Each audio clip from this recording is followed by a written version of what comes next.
여러분 안녕하십니까? 정관용입니다. 예수님이 오신 성탄절 저녁입니다만 세상은 여전히 어수선하군요. 제천 화재 참사를 놓고 벌어지는 정치권의 논란, 오늘 뉴스 사이다 시간에 전해드리겠고요. 히사즈키 연말 특집 2017년의 사람들, 오늘은 그 네 번째 시간으로 소녀상 지킴이 활동 등으로 올 한 해 지금 여러 건의 재판을 받고 있는 김샘 학생을 만나보겠습니다. 7시 5분 시작되는 2부에서는요, 이슈 토크 준비합니다. 오늘은 논란이 많고 참 민감한 이슈죠. 이 문재인 대통령에 대해서 매우 적극적인 지지층들을 비하해서 부르는 명칭이죠. 이른바 문바 논란 이야기를 해보겠습니다. 최민희 전 의원, 장해찬 시사평론가와 함께 하겠고요. 제천 화재 참사를 계기로 새롭게 소방 안전 시스템을 개선하자는 목소리들이 많죠. 소방기본법 개정안을 발의한 더불어민주당 소병훈 의원의 이야기까지 들어보죠. 잠깐 광고 듣고 출발합니다. 히사자키 정관용입니다. 연말 특집 2017년의 사람들, 오늘 그 네 번째 시간인데요. 소녀상 지킴이로 알려진 김샘 학생, 그 2년 전 한일 위안부 협상 결과가 발표되면서 여기에 반대하는 시위, 또 기자회견 같은 걸 하고 또 소녀상을 지키는 그런 활동을 해온 학생입니다. 이런 활동들 때문에 모두 4가지 건으로 검찰에 지금 기소가 돼서 재판을 받고 있어요. 1심 끝났고 2심에서까지 유죄 판결을 받았습니다. 지금 3심을 준비 중이라고 하는데 김샘 학생 오늘 스튜디오에 직접 초대했습니다. 어서 오십시오. 안녕하세요. 네, 올 한 해는 재판 받느라고 제일 바빴죠? 네, 올해 초에 재판을 한 달에 4개씩 받게 되면서 한 달에 4개? 일주일에 한 건씩? 평균? 거의 그 정도로 받았었어요. 올해 초에. 예. 네. 근데 지금은 그렇게까지는 아니고. 지금은 그 4건이 병합이 돼서 한 번에 진행해서 재판받고 있어서. 네. 모두 4건이라고 그러는데 뭐 시위한 거랑 기자회견 한 거랑 그런 것들이죠? 네. 뭐예요? 한국사교과서 국정화 반대 시위 하나랑 이제 이 한일 합의 발표된 이후에 1대사관 있는 건물에 기습 시위 하나랑 일본 대사관 건물 앞에서 시위한 거. 네. 그리고 이제 기자회견 2건, 이 농성장에서 했던 기자회견이랑 역사박물관 앞에서 했던 기자회견 이 2개가 해서 총 4건으로 이제 재판을 받고 있어요. 시위나 기자회견이 뭐 매일처럼 전국 곳곳에서 수없이 많이 벌어지는데 그렇죠. 왜 김샘 학생은 하는 곳마다 이렇게 기소가 됐어요? 제 생각에는 당시에 한일 합의가 발표되고 되게 반대 여론이 대학생들을 중심으로 되게 많이 커졌다고 저는 생각을 했거든요. 예. 소녀상 농성을 하면서. 그래서 좀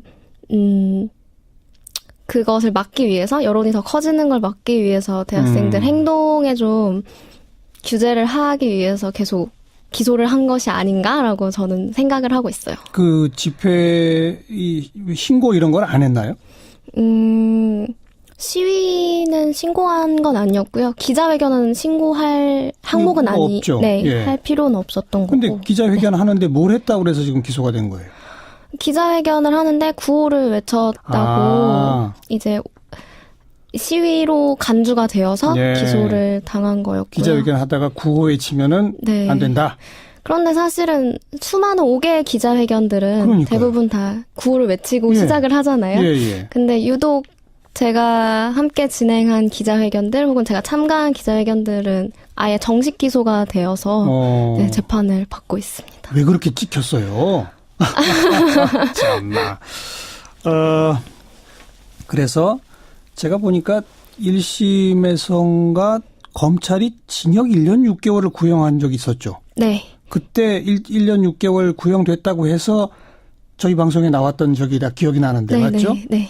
그런데 1심 선고가 어떻게 났죠? 1심 선고가 유죄 판결로 벌금 200만 원 이렇게 선고가 났고요. 2심에서는? 2심에서도 검찰이 똑같이 구형을 했어요. 징역 1년 6개월로 구형을 했고 그리고 선고는 이제 양쪽의 항소를 기각해서 똑같이 1심이랑 똑같은 결과로 벌금 200만 원. 벌금 200만 원. 선고. 2심 구형이 언제였어요?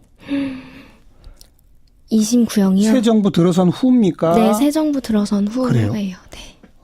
새 정부 들어선 후 새 정부의 검찰도 김샘 학생을 징역 1년 6개월에 처해달라라고 했다. 그렇죠. 네. 아직 검찰 개혁이 안 돼서 그런 게 아닐까요? 2년 전, 그러니까 12월 28일인가니까 이제 며칠 안 남았어요. 네. 2년 전 그날이 이른바 한일 양국 정부 간 합의 사항이랍시고 발표된 그날 아니겠습니까? 네. 그날 뭐 하고 있었어요? 저는 평화합의 집행부들이랑 예.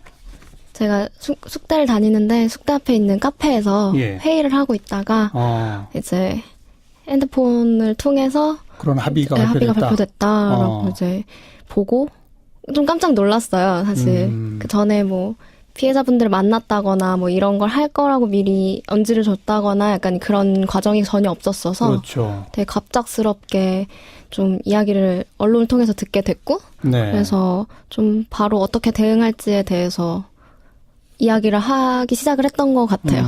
네. 평화합의 집행부라고 그랬잖아요. 네네. 평화합의가 뭐죠? 일본군이 성노예제 문제 해결을 위해서 활동하는 대학생 프로젝트 동아리라고 생각하시면 될 것 같아요. 거기에 간부였어요? 네, 운영진 집행부였어요. 네. 그 당시는 대표였어요. 대표를 맡고 네. 있었고 언제부터 여기에 시작한 거예요? 저는 14년도부터 2014년. 시작을 해서 계속 활동을 하고 있습니다. 어떤 계기로 여기에 참여하게 됐습니까? 제가 처음으로 할머님들이 매주 수요일마다 일본 집회. 대사관 앞에서 하는 수요시에 갔는데 비가 되게 많이 오는 날 가게 됐어요. 그런데 사람들은 많이 없고 할머님이 앞에서 발언을 하시는데 제가 너무 늦게 알게 됐다라는 네. 죄송한 마음이 많이 들더라고요. 그래서 그때 이후로 활동을 바로 시작한 건 아닌데 좀 마음에 계속 담아두고 있다가 좀 14년도부터 기회가 돼서 좀 적극적으로 활동을 하게 참여했고, 됐어요. 대표까지 맡고. 네네. 그러다가 이제 정부 간 합의가 발표되니까 네. 이건 안 된다 해서 항의 시위도 하고 네. 기자회견도 하고 그죠? 네. 그리고 소녀상 지키기 활동에 들어갔죠. 네. 이 한일합의 내용을 보면 이 소녀상이 공관이라고 그 일본 대사관의 안녕에 우려를 끼칠 수 있다라고 예. 하면서 조치를 취하도록 하겠다 이런 조항이 나오는데요. 맞아요. 네, 그때 네, 사실 소녀상은 할머님들의 모습을 표상하는 거기도 하고 시민들이 다 같이 힘을 모아서 세운 좀 이 문제를 해결하기 위한 평화의 상징이라고 저희는 생각을 하는데 예. 그거를 이제 철거하겠다라는 의미를 담은 합의가 발표가 되었기 때문에 그렇죠. 언제 저희는, 없어질지 모른다. 네, 그래서 지키는 농성을 시작을 하자라고 해서 28일 날 합의 발표되고 이틀 후인 30일 날부터 농성을 시작을 하게 되었어요. 24시간. 2달간 그때. 2달 동안 24시간. 네. 밤에 또. 네, 그 그렇죠. 한겨울에. 네. 김삼 학생도 그 한겨울에 거기서 밤 지냈죠. 그럼요. 첫날부터. 네. 매일 2달 동안 계속 있었어요? 아니면 그 돌아가면서 했었죠? 초반에는 계속 있었고 이제 평화합의만 한 게 아니라 7개 대학생 청소년 단체들, 청년 단체들이 함께 하면서 이후에는 이제 순번을 정해서 이제 돌아가면서 진행을 했어요. 맨 처음에 할 때는 준비도 없이 했을 텐데 네. 얼마나 추웠어요, 그래? 그게 정말 준비가 없이 시작한 거였고 그 비닐이라든지 천막 반입을 금지했어요, 경찰이. 그래서 그날 첫날에 제 기억으로는 또 새벽에 비가 와가지고 아이고. 저희가 막 침낭을 하나씩 막 어디서 막 빌려오고 막 우비를 또 막 급하게 사오고 그래서 거의 그냥 맨 바닥에서 스티로폼 돗자리 하나 깔고 네. 약간 첫날은 그렇게 춥게 지냈었던 기억이 나요. 네. 대단하네요, 정말. 네. 몇 명 정도가 같이 있는 거예요, 그러니까? 첫날에는 많은 친구들이 왔어서 한 3, 40명 정도로 시작을 했고, 나중에는 뭐, 한 10명 정도로 이제 돌아가면서 이제 진행을 하다가, 근데 이때가 한파주의보였어요. 예. 너무 추운 날은 걱정이 돼서 너무 많은 인원이 있을 수 없는 거예요. 그래서 돌아가면서 2시간 정도로 해서 뭐 3명씩 이렇게 돌아가면서 하기도 하고, 네. 그렇게 진행을 했었어요. 조금씩 이렇게 체계가 갖추어지면서는 그나마 무슨 뭐 난로라도 좀 이렇게 네. 있고 뭐 그게 가능했어요? 나중에는 천막은 계속 안 됐었는데 그 시민분들이 뭐 그 온열기 같은 것도 좀 가져다 주시고 막 전기도 이제 끌어다 쓸 수 있게 도와주시고 그 동네에서 네네. 그래서 좀 그나마 나중에는 좀 따뜻하게 지낼 수 있었는데 그래도 이제 바람막이 되는 게 하나도 없으니까 한 핫팩을 온몸에 10개쯤을 이제 붙여야 이제 밤을 새울 수 있는 그랬던.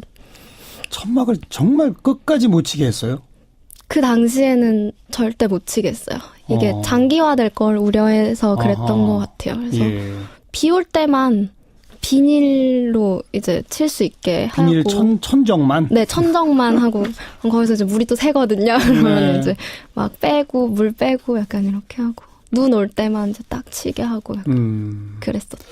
그런 아주 기특하고 갸륵한 우리 젊은 학생들의 그런 온몸을 던진 소녀상 지킴이 활동이 전국에, 전 세계에 알려지고 그러면서 소녀상이 점점 더 늘어났잖아요. 네. 어떻게 생각해요?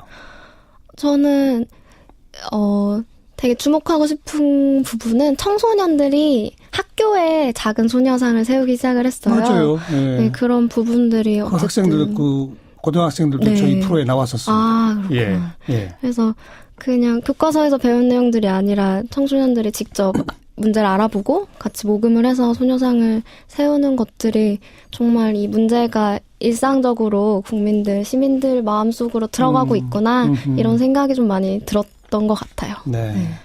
그렇게 전국적으로 전 세계로 또 청소년들 층에까지 할머니들의 희생 그리고 소녀상의 소중함 이걸 알리는 데에 어떤 의미에서는 가장 앞장선 분이 김샘 학생인데 본인은 정작 한 달에 4번씩이나 재판받으러 다니고 그래야 되고 좀 억울하지 않아요? 아니 상장 받고 박수 받고 그래도 모자를 파네. 네, 그래도 이렇게 얘기를 해주시는 분들이 많이 계셔가지고 좀 응원도 받고 용기를 얻고 재판을 받고 있고요. 네. 근데 어쨌든 전 정권에서 좀 무리하게 기소한 내용들이 좀 새 정권 왔을 때는 좀 같이 해결을 됐으면 좋겠는데 아직 말이에요. 그렇지는 않아서 예. 네, 기다리고 있습니다. 이제 대법원에 상고한 거죠? 네. 지금 재판은 많이들 도와주죠? 네네. 많이들 도와주셔서 특히 민주사회를 위한 변호사 모임에서 이제 변호사님들이 재판에 맡아서 도와주고 계셔서. 그렇죠. 네. 벌금 200만 원 사실 뭐 우리 국민 성금 모으면 뭐 금방 해결을 할 수 있지만 그게 중요한 게 아니고 네. 우리는 이걸로 유죄를 받을 수 없다 그런 거 아니겠습니까? 네. 그런 그렇죠. 의미로 계속 싸우고 있어요. 네. 네. 이제 내일 모레면 우리 외교부가 만들어 놓은 위안부 합의 태스크포스 조사 결과 보고서가 발표가 된답니다. 그리고 그런 결과 보고서가 나오면 그걸 바탕으로 해서 지금 살아계신 생존해 계신 할머니분들 한 분 한 분한테 찾아가서 의견을 들어가지고 이 양국 정부 간의 그 합의 이거 어떻게 할까요? 해서 정부 방침을 정하겠다고 지금 그러고 있는데 김수영 학생은 어떻게 해야 한다고 보세요? 한일 합의에 대해서요? 네. 저는 빨리 이 정부가 이 한일 합의 무효화를 주장을 하고 결단을 내려야 하지 않을까라고 생각을 하고 있어요. 네. 네. 그런데 무효화 선언을 안 하고 있다고 봐요? 못 하고 있다고 봐요? 어떻게 생각하세요? 그 두 개가 크게 다르지는 않다고 생각을 하는데, 할머님들의 의견이 뭐 다 동일하시진 않겠지만, 그래도 지금 제일 앞에서 이 해결 운동을 하고 계신 할머님들은 이 한일 합의가 절차적으로나 내용적으로 문제가 많이 있고 또 할머니들 계속해서 요구하셨던 공식 사죄나 법적 배상이 전혀 담겨있지 없다. 않은 합의이기 때문에 무효화해야 한다고 이야기를 하고 있는데 사실은 지금 정부가 얘기하는 투트랙 정책이 가능한 건지는 사실 의문이 좀 드는 것 같아요. 그래서 지금도 뭐 평창 올림픽 뭐 이전에 이 정부의 입장을 발표를 하기를 좀 부담스러워하는 것이 보이는데 그렇죠. 사실 그렇게 뒤로 미루다 보면 사실 정부 사안들이 끊임없이 나올 텐데 언제까지 이 한일 합의 일본군 성노예제 문제가 이제 미뤄질지가 걱정이 드는 게 좀 있는 것 같아요. 네. 좌고우면하지 말고 원칙대로 무효선언을 해라 이런 말씀이신 거죠? 사실 시간이 많지 않다고 느끼는 게 이번에 또 송신도 할머니께서 돌아가셨잖아요. 그러니까 이제 서로 두 분밖에 안 계세요. 네. 그리고 다 고령의 나이시고 90이 된 나이 때신데 시간이 많이 없어서 좀 절박한 것 같아요. 네. 그 지난번 우리 인터뷰했을 때 금년에 졸업 예정이라고 했던 것 같은데. 네. 졸업합니까 이제 곧? 올해는 못 하고요. 왜요? 제가 재판이 병합되기 전에 정말 일주일에 한 번씩 재판을 가고 그러다 보니까 수업을 들으러 갈 수가 없더라고요. 아이고. 그래서 1학기 신청했던 수업을 이제 취소를 할 수밖에 없었어요. 몇 개를. 그래서 이제 학점이 좀 부족해서. 아니 재판 때문에 졸업도 못하게 만들었어요. 네, 재판도 가고 막 자료도 내러 가고 이러면 정말 법원을 너무 자주 가게 되더라고요. 그래서 내년에나 졸업하겠네요. 네, 내년 1학기에 이제 졸업을 할 예정입니다. 졸업 후에는 전공이 뭐죠? 저는 국어국문학과. 네. 졸업 후 계획은요? 졸업은 제가 좀 이 여성 인권 문제랑 뭐 전쟁 관련한 것들을 좀 더 공부를 해보고 싶어서 네, 대학원을 고민을 하고 있습니다. 그래요. 네. 그래요. 온 국민이 성원합니다. 이건 국민적 재판 결과는 무죄예요. 감사합니다.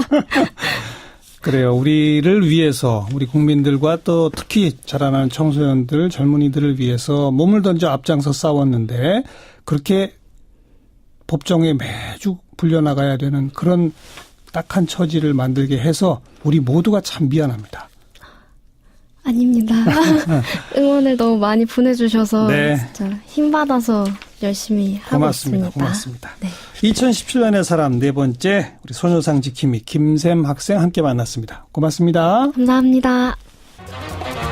의제와 전략그룹 더모아의 윤태곤 실장 어서 오십시오. 네, 안녕하세요. 이 제천 화재 사망자도 워낙 많이 나오고 해서 그런지 정치권에서도 공방이 벌어지네요. 그렇죠. 지금 제천 화재 법적 책임이나 원인에 대해서는 조사가 더 필요하겠지만은 사실 얼개는 다 나와 있거든요. 사고 원인에 대해서. 그렇죠. 건물 그 스프링클러도 안 됐고 인화성 높은 외장재, 필로티 구조 등등 막 그런 것들이잖아요. 그렇죠. 이게 진짜 문제는 이게 어렵고 복잡한 문제가 아니라는 게 딱 사고가 나자마자 몇 시간 만에 또 이렇구나라고 이제 다 보였다는 거 아니겠습니까? 그렇죠. 요 앞에 사고도 비슷했고요. 그 앞에 사고도 비슷했고 그 전에 사고도 거의 똑같은 그 구조였거든요. 그러니까 이제 화재가 날 때마다 거의 똑같은 원인이 나오고 있는데 이제 정치권에서는 공방이 또 벌어지는 거죠. 그러니까 뭐 또 소방차 들어가는데 온통 주차들을 해놔가지고 소방차가 제대로 못 들어갔다. 이것도 새로운 게 시민 아니고. 의식이 문제다. 이것도 또 새로운 이야기가 아니라 다 나왔던 이야기거든요. 그렇죠. 그러면 정치인들도 사실 별로 할 말이 없는 거잖아요. 그 사이에 법을 제대로 바꾸지를 못했으니까. 네. 그러니까 대통령께서 이제 바로 현장을 방문했지 않습니까? 근데 별 뾰족한 소리를 사실 할 게 없었죠. 못하죠. 네, 이게 문 대통령의 개인 책임이라기보다 이런 게 말 그대로 적폐인데 그렇다고 이게 박근혜 정권이 잘못해가지고 다 이렇게 됐다. 이럴 수도 없는 거거든요. 이건 우리 수십 년 역사의 어떤 참 잘못된 모습이죠. 네. 근데 이게 청와대가 이제 문 대통령 방문에 대한 에피소드를 이제 23일 날 공개했는데 유가족 욕이라도 들어주는 게 대통령이 해야 할 일이라면서 대통령께서 울먹이셨다. 이러니까 야당은 울먹이는 게 대통령이 할 일이냐. 세월호 참사를 이용해서 정권을 잡은 세력들이 세월호보다 더 잘못 대응해 사상자를 키웠다. 이게 제가 야당이라고 했지만 자유한국당입니다. 이렇게 이제 공격을 했죠. 청와대에 23일 그 공개한 에피소드를 좀 구체적으로 소개해 보세요. 박수현 대변인이 페이스북에 글을 올렸는데 유가족의 욕이라도 들어드리는 게 대통령이 지금 해야 할 일이라고 말씀하셨다. 돌아오는 차 안에서 또 울먹이신다. 대통령의 숨소리에 울음이 묻어 있었다. 아니 문 대통령은 분명 울고 계셨다. 국민을 위해 울어주는 대통령. 국민의 욕이라도 들어야 한다는 대통령. 국민 한 분 한 분에게 엎드리는 대통령. 제가 생각할 때는요. 대통령 마음이 정말 안 좋으셨겠죠. 근데 이게 우리가 쭉 짚어봤지만 사회적 문제가 종합적으로 중첩된 거니까 더 답답했을 겁니다.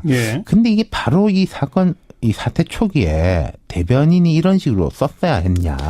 글쎄 저도 지금 쭉 전체 문장을 들어보니까 좀 과하네요. 그렇죠. 가장 마음이 아픈 사람들은 유가족일 텐데. 근데 이 과한 걸 더 키우는 게 또 문제인 거죠. 홍준표 대표는 여기 받아쳐가지고 세월호 참사를 이용해 정권을 잡은 세력들이 세월호보다 더 잘못 대응해 사상자를 키운 제천 참사를 어떻게 책임지고 수습하는지 지켜보겠다. 우리는 정치적으로 활용하지 않겠다. 예. 활용하지 않겠다라면서 이게 활용하는 것 같은데 예. 정치권이 상처를 감싸고 아물게 하고 잘못된 걸 철저히 바로잡아야 하는데 오히려 상처를 좀 덧나게 하는 게 아닌가. 그런 측면이 분명히 있네요. 오늘 또 그쪽 지역구 국회의원의 무슨 논란이 있던데요? 그렇죠. 그 제천 지역구에 이제 자유한국당 권석창 의원 화재 현장에 들어가려다 제지를 당했답니다. 예. 요즘 정치인들이요. 그래도 옛날보다 많이 나아져가지고 이런 현장 가면 브리핑도 잘 안 받아요. 방해되잖아요. 방해되니까요. 예. 그런데 이제 권석창 의원은 지역구 의원이라 그런지 모르겠는데 수사가 진행 중인 화재 현장 그 폴리스 라인 쳐놓지 않습니까? 예. 그 안으로 들어가려다가 제지를 당했어요. 폴리스 라인을 넘어가려고 했다고요? 예. 그건 제지한 담당자가 잘한 거죠. 그렇죠. 잘한 거죠. 예. 그런데 이 권 의원이 현장에서 곧바로 경찰 최고 위층, 이 최고 위층이 누군지는 지금 뭐 안 밝혀졌습니다만은 매우 높은 분이겠죠. 전화를 해가지고 국회의원 못 들어가는 데가 어디 있냐라고 해서 억지로 들어갔다는 겁니다. 이 궁금하기도 하고 답답하기도 했겠지만은 지금 그럴 때가 아니지 않는가. 예. 권덕창 의원께서 이런 데 또 비전문가 아니겠습니까? 사건 현장을 이렇게 뭐 고의가 아니더라도 훼손할 우려도 있고 지금 같을 때는 좀 할 말 못할 말 좀 가려야 되고 그럼요. 또 참고 해야 될 때가 아닌가 싶어요. 지금 예. 오늘도 또 큰 화재가 그러게 공사 말입니다. 현장에서 났다고 하지 않습니까? 이건 뭐 제 생각에는 여야가 네가 잘했고 내가 잘했고 할 문제가 아닌 것 같아요. 전국에 예. 걸쳐가지고. 예. 오히려 이렇게 공방할 시간에 해당 상임위 의원들 빨리 머리 맞대고 모여가지고 그렇죠. 예를 들면 그 가연성 외장재 이거 어떻게 앞으로는 규제할 것인지 네. 또 이미 다 설치되어 있는 가연성 외장재는 어떻게 처리할 것인지 그거 빨리 논의하는 게 더 진짜 중요한 거 아니에요? 소방당국이 잘못한 거 있으면 짚어주되 대신에 이번에도 보면 사람이 없다 이런 거 나오지 않습니까? 그런 네. 것도 바로 해줘야죠. 참 할 일은 있는데 그건 제쳐두고 공방만 한다. 네. 수고하셨어요. 감사합니다. 윤태권 실장이었습니다. 시작기 1부 마칩니다. 7시 5분 2부에 다시 오죠. 매주 월요일 꾸며드리는 이슈 토크 시간입니다. 원숙한 진보 최민희 전 의원, 젊은 보수 장혜찬 시사평론가 두 분과 함께하는 시간이죠.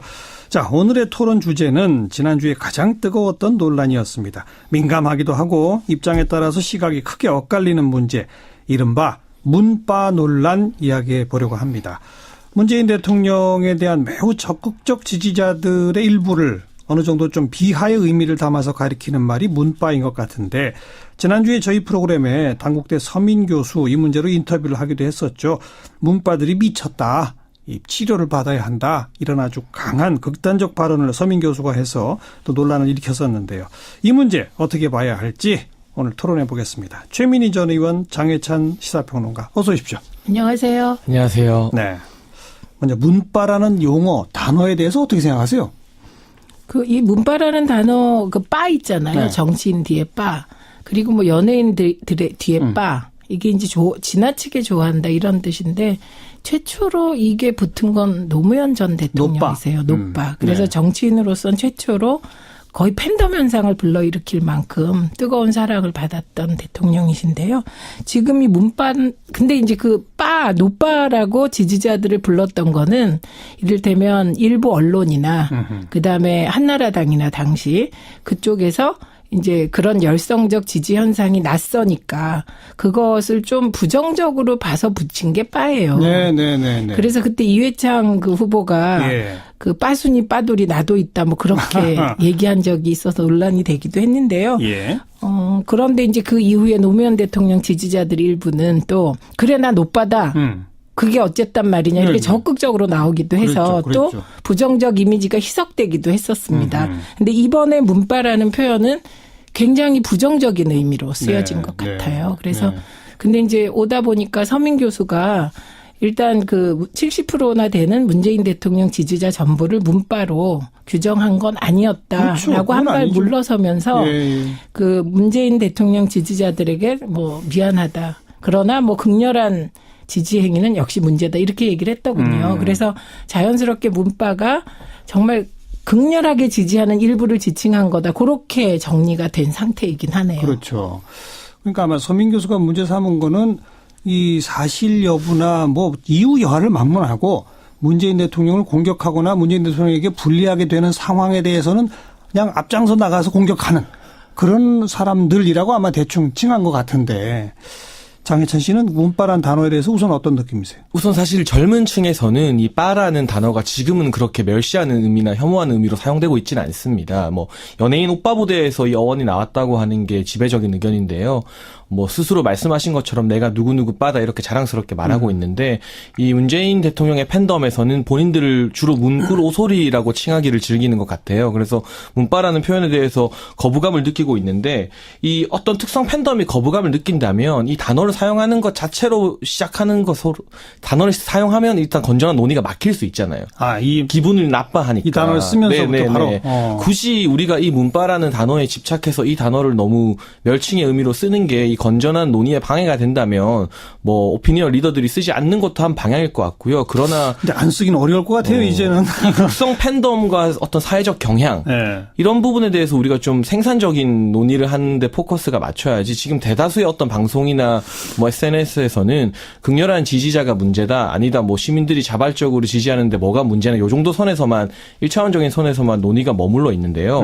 제가 아무래도 뉴미디어 쪽 분석을 주로 하다 보니까 이 문재인 대통령의 어떤 극성 팬덤 문바라고 칭하자면 이분들의 전선이 두 가지 정도로 좀 나눠져 있는 것 뭡니까? 같아요. 첫 번째가 이제 언론을 상대하는 프레임입니다. 네. 이 진보 언론까지 포함해서 지난 9년 이명박 박근혜 정권 동안은 제대로 된 비판자 역할을 하지 못했는데 이제 민주정권이 들어서자 이 언론들이 만만하게 보고 마치 문재인 정부를 물어뜯는다 이른바 이 기레기 프레임에 한경화와 같은 그 진보 언론들까지도 포함해서 비판을 하는 경우가 많은 것 같아요. 한경우라면 한결의 뭐 경향, 오마이뉴스 같은 이른바 진보적이라고 일컫는 그 언론들까지도 주된 비판의 대상이 되는 것 같고 실제로 이제 시사주간지 한겨레 쪽 시사주간지의 편집장이 덤벼라 문바드라라는 포스팅을 SNS에 남겼다가 예. 절독운동이 이어져서 사과하고 편집장 지휘에서 물러난 경우가 몇 달 전에 있었습니다.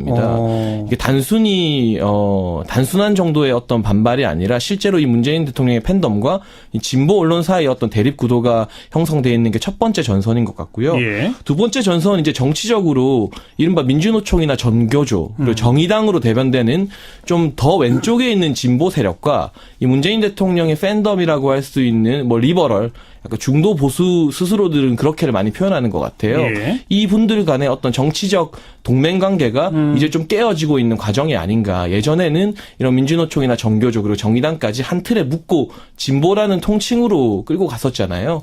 그러나 이 노무현 정권을 거치고 경험을 하면서 또 문재인 대통령의 어떤 정권 재창출을 하게 되면서 이 지지자들이 지금도 정권이 바뀌었는데 민주노총이나 정교조에서는 촛불 정산을 이른바 요구하고 있습니다. 또 민주당 당사를 점거하기도 하고 있죠. 예. 민주노총의 임원들이 그 부분에 있어서 이 진보 기존의 진보와 문재인 민주당 지지자들의 어떤 정치색이 분명하게 색을 띠면서 갈라지는 이 양대 전선에서 이 문바라는 현상이 나와 있는 것 같다. 이 부분을 좀 사회적인 어떤 경향으로서 심도 있게 분석할 필요가 있어 보입니다. 장해찬 씨가 뭐 상당히 정교하게 분석을 해 주셨는데 물론 그 전제로 이분들은 보수나 자유한국당이나 보수 언론에 대한 비판과 공격은 이미 기본 전제인 거죠. 그렇죠. 기본 전제에 네. 깔고 거기다 더 나가서 이제는 이런 전선 진보 언론에 대한 또 보다 더 진보적 세력에 대한 공격과 비방까지도 가고 있다. 그렇게 보셨네요. 네, 저는 그게 나쁜 거라고는 판단하지 그러니까 좋다 않고요. 나쁘다를 떠나서. 이 본인들의 어떤 지지자, 민주당 지지자 그리고 문재인 대통령 지지자들의 정치색이 보다 선명하게 정의되어 가는 그런 과정에서 이런 문바 현상이 과도기적으로 나왔다고 보는데 이번 서민 교수 논쟁 같은 걸 보면 중국 경호원들의 폭행을 옹호하는 일부 팬덤에 대해서 서민 교수가 이런 분노를 터뜨린 것으로 옹호라기보다는 보여지는데요. 기자들이 잘못한 거 아니냐. 뭐 정당방위할 수도 네. 있지 않았냐, 뭐 이런 것들인데 그런 부작용, 뭐 사실과 다른 부분에 대해서 비판하는 부작용도 있겠지만 이 현상 자체가 어떤 민주당 지지자들의 정치색이 기존에는 우리가 진보니 보수니 하지만 어떤 정치 성향인지 명확히 구분하기가 어려웠잖아요. 그게 분화되고 있다. 네, 이제는 그것이 보다 명확하게 어떤 리버럴로서의 색채를 띄어가는 그런 과정에서 나오는 것이 아닌가, 그런 현상이 아닌가 보여집니다. 이건 최민희 전 의원이 분석해서 그 얘기를 해봐야 돼요. 이런 분석에 대해서 어떻게 동의하세요? 일단은 제가 이런 생각을 했어요. 우리 쪽이 아닌 내부를 잘 모르는 분들이 저런 분석을 할 수 있겠다. 네, 이게 정확하게 얘기하면 민주당에 대한 지지가 아닙니다. 문재인 대통령에 대한 지지예요. 개인에 대한. 예. 어허. 그리고 그 문재인 대통령 개인이라기보다는 그 뭐랄까 시민과 함께 정치를 하려고 하는 그 정치인으로서 노무현 대통령과 함께 새로운 정치를 한 정치인으로서의 문재인 대통령을 지칭하는 거고요. 그래서 민주당의 경우도 비판을 많이 받습니다. 예, 정기국회 성과라든지 그다음에 이제 뭐 심지어 추미애 대표는 뭐 원내가 아닌데 그 우원식 원내대표 같은 경우도 정기국회 성과 등에 대해서 그리고 제천 참사에 대한 평가에 대해서 비판을 많이 받고 있습니다. 그러니까 민주당 지지자와 뭐 정의당 지지자 이런 구분을 할 그런 상황은 아닌 것 같습니다. 그다음에 이제 지금 말씀하셨던 그 한경호에 대한 비판 부분은 전체 언론에 대한 비판의 부분 집합 정도로 생각하시면 될 것 같고요. 정서적으로 물론 그 진보 언론에 대해서 더 섭섭해하는 분들도 있어요. 특히 노무현 대통령의 서고 과정에서 그 한겨레 신문이 굿바이 노무현이라는 제목을 낸 적이 있어요. 시사 주간지에서. 그런 것들이 굉장히 상처를 많이 준 그런 경험이 남아있다. 이런 거지만 근본적으로는 기레기와의 일대 그 뭐랄까요. 기러기와의 일대 전선? 저는 이게 더 정확한 것 같고 그 기레기의 핵심은 이명박근혜 9년 동안 장악된 공영방송.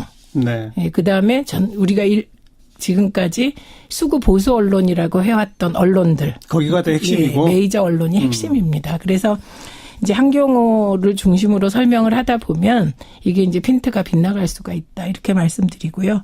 그다음에 민주노총하고 정교조와는 이미 우리가 2004년에 민주노동당이 10석을 얻었을 때 그때 지지자층이 확 분화됐다고 봐야 되죠. 네. 왜냐하면 이제 의미 있는 정치 세력으로 진보 세력의 대표성을 가진 민주노동당이 의회에 진출함으로써 그때 뭐 민노총 정교조 다 민주노동당 지지를 확실히 했기 때문에 이후에는 사실 연대 대상이었지 예, 지지자들끼리도 이미 분화되어 있었다. 근데 이제 요즘에 약간의 갈등처럼 보이는 거는 저는 뭐 그 부분은 정치적인 판단은 뒤로 하고 이게 노동에 대한 태도가 자유한국당이 워낙 그게 보수적이고 노동에 대해서 적대적이다 보니 민주당사 여당을 점거하는 일이 벌어지게 되는 거죠. 민주노총이. 그러다 보니 정부가 좀 곤란한 처지에 빠지게 되잖아요. 그러니까 이에 대한 판단이 또 엇갈리고 있는 그래서 그게 본질적인 건 아니다. 이렇게 말씀드립니다. 장해찬 씨의 분석과 최민희 전 의원의 분석이 부분적으로 일치하고 부분적으로 좀 차이가 나는데 보다 근본은 수구 보수 언론과 수구 보수 세력에 대한 공격 비판 그리고 그들이 문재인 대통령을 공격하는 것에 대한 방어 이게 기본이다. 그런데 이제 장해찬 씨는 그거보다 새로운 분화 현상을 더 좀 주목한 점이 있는데 그걸 너무 부각시키면 곤란하다. 그런 말씀이시고 어떻게 보세요? 그대로. 최민희 의원님 말씀해 주신 부분에서 저도 또 제가 민주당 지지자들의 어떤 정서에 대해 잘 모르다 보니까 배우는 부분도 있는데 또 한 번은 꼭 뭐 제가 성탄절에 이렇게 십자가를 져야 되나 싶지만 문바 현상이라고 하죠. 표현을. 저는 문바라는 표현을 개인적으로 사용하지 않습니다만 공론장에서 이 부작용에 대해서도 한 번은 우리가 짚고 넘어가야 될 필요는 있는 것 같습니다. 이제 그 얘기를 하는 겁니다. 이게 부작용이 있는 거냐? 그 부작용은 뭐냐? 사실 불특정 다수의 지지자들, 국민들을 비판하는 것은 저는 옳은 태도는 아니라고 봅니다.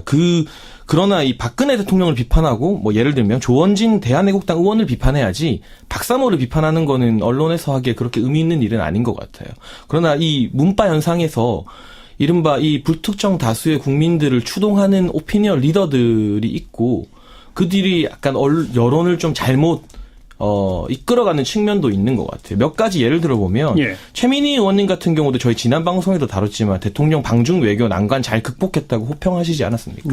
그러나 대표적인 그냥 뭐 잡다한 방송이 아니라 굉장히 유력한 인기 팟캐스트 방송에서 저희 방송적인 표현은 아닙니다만 홀도련에 놀아나는 머저리들이라는 제목으로 방송을 하면서 최민희 의원님을 뭐 비판했습니다. 최민희 의원 정신 차리세요. 블랙리스트에 올랐다 이렇게 비판을 했고요.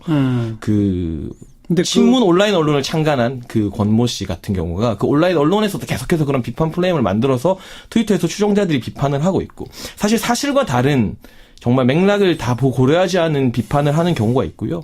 또 이번에 굉장히 핫했던 기사인데 일자리 미스매치 문송합니다라는 기사가 있었습니다. 앞으로의 이 세대 4차 산업혁명 세대에서 문과의 취직률이 떨어지는 것을 지적하는 것이고 이 문송합니다라는 것은 문과라서 죄송합니다의 약자 표현입니다.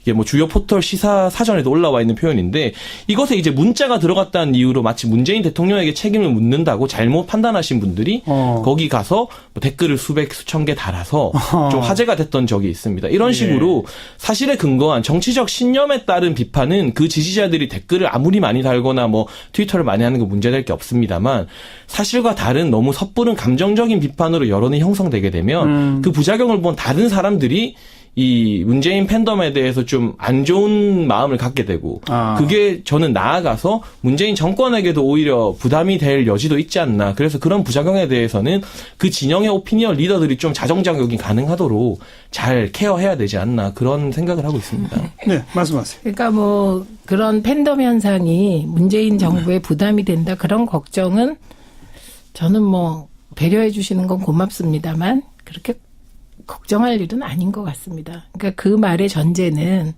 이런 팬덤 현상으로 문재인 정부가 교만해지고 그로 인해서 정부의 잘못이 늘 가려지고 뭐 이게 뒤에 쫓아와요. 늘 기사를 보면. 근데 뭐 지금까지 그런 증거가 없기 때문에 이렇게 미리 걱정하실 일은 아닌 것 같습니다. 아니 장해찬 씨가 방금 우려한 거는 그런 팬덤 때문에 교만해져서 정책 판단이 잘못된다는 측면이 아니라 일부 너무 지나친 극성 행동을 보이는 사람들의 그 행태가 일반 국민들한테 눈살 찌푸러지게 만들면서 문재인 정부까지 미워하게 되는 거 아니냐라는 식으로 지금 말씀하시는 그렇죠. 거죠. 그러니까 이제 그 대목은 장해찬 씨뿐만 아니고 제가 지금 흐름을 쭉 말씀을 드리는 겁니다. 그게 그렇게 이어지는 하나의 비판이 있습니다. 네. 이건 뭐 걱정할 일이 아니다. 그다음에 이제 그 눈살 찌푸러지는 행동이라는 것은 보기에 따라 판단이 다르기 때문에 거기부터 이미 주관적인 판단이 들어가는 것이거든요. 그래서 이번에 뭐 중국 방중과 관련된 언론 보도에 대해서는 그런 식으로 판단하자면 결국 대부분의 국민들이 지금 문바들에게 힘을 실어준 거예요. 왜냐하면 여론조사를 해보니까 그 문바들이 기본적으로 지적한 것이 방중 보도가 문재인 흔들기 보도다. 네. 그러니까 편파적이다. 이런 지적을 했는데 여론조사를 해보니까 67.9%가 그에 동의했기 때문에 네. 그건 국민들께서 오히려 눈살을 찌푸리기보다는 이런저런 언론의 문제 제기가 있었음에도 불구하고 제가 지금 편의상 문바라고 쓰는 건데 이 문바들이 옳다 이렇게 생각하신 거거든요. 그러니까 이거는 주관성이 개입되기 때문에 쉽게 판단할 게 아니다. 근데 이제 일반론적으로 저는 이제 이 부분만은 확실히 하고 싶은 게 폭언을 한다든지 네. 쌍욕을 한다든지 이런 것들을 좋아하는 사람들은 이 세상에서 한 명도 없을 거다. 그리고 그거는 온라인에 있는 뭐 정치인의 팬덤 현상 지지자들뿐만 아니고 우리가 지금 만나서 서로 쌍욕을 하면 그건 그 순간 깨지는 거잖아요. 네. 그래서 그런 것들은 아무도 동의하지 않을 거다. 이건 전제가 되는 것입니다. 그다음에 저는 이제 이거를 지금 말씀을 해 주셨는데 저도 욕을 많이 먹어요. 네. 예, 근데 그 욕에 대한 반응이 저는 그런 욕을 하면 내가 조금 못 본 점이 있었나? 이렇게 늘 생각하는 쪽입니다. 그러니까 저를 욕하는 분들은 문바만이 아니에요. 안바들은 대선 때 제가 토론을 많이 했기 때문에 아직도 안철수 네, 아직도 지금 그걸로 저를 욕하십니다. 그런데 기본적으로 이렇게 공개되어 있는 공인인 정치인은 이쪽 저쪽에서 다 욕먹더라도 국민이 하시는 욕에 대해서는 반성적으로 성찰해야 된다 이런 쪽이고요. 그리고 이제 지금 말씀하신 오피니언 리더들이 자정작용을 해야 한다. 이게 이제 또 핀트가 조금 안 맞는 말씀이신 게 오피니언 리더들이 예를 들면 지금 그 열성적인 팬덤 지지자들을 어떻게 할 수가 없습니다. 그냥 n분의 1일 뿐이에요. 예, 그래서 말 안 듣는다. 예, 그러니까 이게 그런 표현이 다 과거 방식인 듯해요. 제가 그러니까 확실히 좀 욕을 먹어야 더 깊이 생각하는 것 같아요. 그래서 저는 중국 경호원의 기자 폭행에 대해서 지금도 일관됩니다. 많은 욕을 먹었지만 저는 그건 있을 수 없는 일이고 발로 기자의 얼굴을 짓밟은 건 있을 수 없는 일이고 그건 중국 경호원들이 과잉 경호고 그렇죠. 노영민 대사 말 맞다나 경호도 아니고 이건 중국 정부가 조사해서 책임지고 저는 사과해야 될 일이다. 이게 일관됩니다. 다시 생각해도. 그렇기 때문에 그게 이제 다시 성찰하는 계기가 됐다. 예, 이 말씀을 드리고 이 모든 과정이 그러니까 저는 과거에는 언론이 정보를 주면 일률적으로 국민이 받아요. 그래서 여론이 형성되는데 지금은 언론이 정보도 독점 못해요. 알겠습니다. 시각도 독점 못하고. 알겠습니다. 그런데 예. 기득권적으로 강요하고 가르치려고 하는 태도들 그리고 문재인 흔들기 방중 보도 예, 이거와 일반 국민들이 전선이 치어져 있다. 오히려 이런 식으로 프레임의 대결이 시작됐구나. 이렇게 보는 쪽입니다. 네. 지금 최민희 전 의원의 말씀을 제가 이렇게 한번 풀어보면 어떨까요? 폭언이나 쌍욕을 하는 거 이거는 일단 선에서 빼고 네, 그건 네. 비난받아야 되고 네, 잘못된 네. 것이다. 네. 그 외에 나머지 부분들에서 과연 이게 지나친 거냐 아니냐라는 것은 판단에 따라 다르다. 즉 지금 우리가 지적되고 있는 또 논란의 대상이 되고 있는 그런 행동들은 민주주의를 해치는 것은 아니다. 네, 저는 그렇게 보시는 거죠. 네, 오히려 도움이 되는 쪽이다. 장혜찬 씨는 그렇게 이런 봅니다. 행동들은 민주주의와 어떤 관계가 같다고 보세요? 저는 어쨌든 분명하게 드러난 부작용적인 케이스에 대해서는 그것을 댓글을 단 예를 들면 국민 다수 제가 아까 말했지만 그분들에게 뭐 반성하라 하거나 사과하라 하는 건 무의미한데요. 그 부분에 대해서 지적하지 않고 넘어가는 것 또한 어떤 뭐 지식인이라는 표현 적절할지 모르겠습니다만 직무유기가 아닐까 하는 생각이 드는데 제가 예를 들었던 그 멀쩡한 일자리 기사 문송합니다. 문과의 일자리가 줄어들겠다는 기사에 가서 댓글을 막 수백 수천 개 다는 것들 정상적인 반응은 아니잖아요. 그런 부작용들 그리고 뭐 제가 저도 보면서 걱정스러웠지만 정말 지극히 상식적인 말씀해 주셨었는데 트위터에서 제가 찾아보다 보니까 막 그런 팟캐스트 운영자들 친문을 내세우는 팟캐스트 운영자들에 대해서 폭언을 들으시고 재민희 의원님 같은 경우도 그런 부분들 참 좀만 넘어가게 되면 명예훼손이고 인격 침해까지 가는 부분들이 분명히 있습니다. 근데 그런 부분에 대해서 지금 폭언과 쌍욕 안 된다고 선을 딱 그어주신 것처럼 이 각계각층의 목소리를 내는 언론에서 목소리를 내는 사람들이 어떤 가이드라인을 같이 만들어줄 필요가 있는 것 같아요. 그 시민들에게 이건 하세요, 저건 하지 마세요 이러라는 것이 아니라 부작용이 케이스별로 나타났을 때 이것은 분명한 부작용이다. 일자리 기사에서 이렇게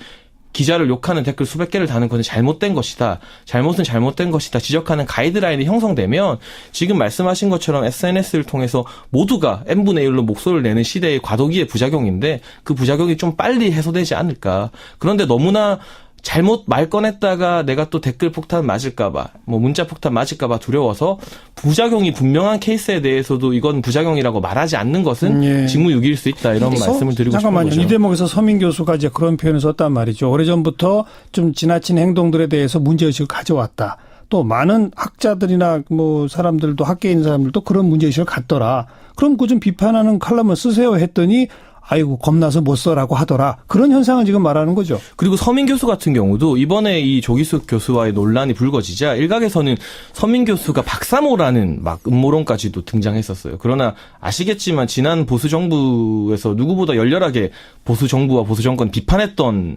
지식인인데 그런 식으로 사실을 호도해서 이렇게 여론이 형성되는 거에 대해서는 지식인들도 언론에 기고하는 사람들이 분명히 지적을 해줄 필요가 있다고 생각합니다. 어떻게 보세요? 그러니까 지금 그 측면이요. 두려워서 내가 하고 싶은 말을 못한다. 저는 그건 어떻게 보냐면 이게 과거의 군부 권위주의 정권 시절에 독재가 무서워서 곡학 아세한 지식인과 언론이 있습니다.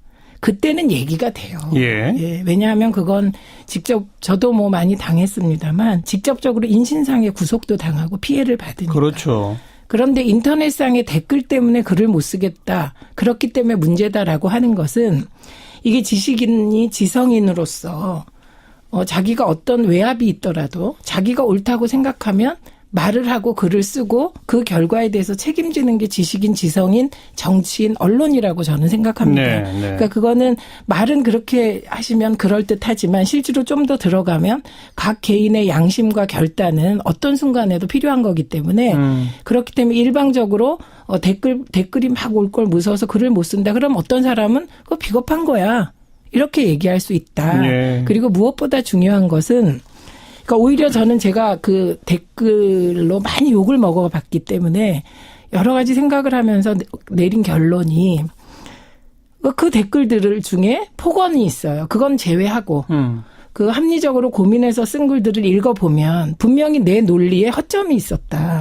혹은 논리는 완벽해도 문재인 지지자들에게는 그리고 저도 문재인 대통령을 강하게 지지하니까 지지자로서 뭔가 용납되지 않는 뭔가가 있었어요. 그래서 저는 옳다고 생각하고 문재인 대통령을 지지하지 않는 언론인이나 객관성을 가장한 지식인들은 제 논리가 완벽하다고 해도 지지자의 입장에서 또 해야 될 역할이 있더라고요. 예, 그래서 예.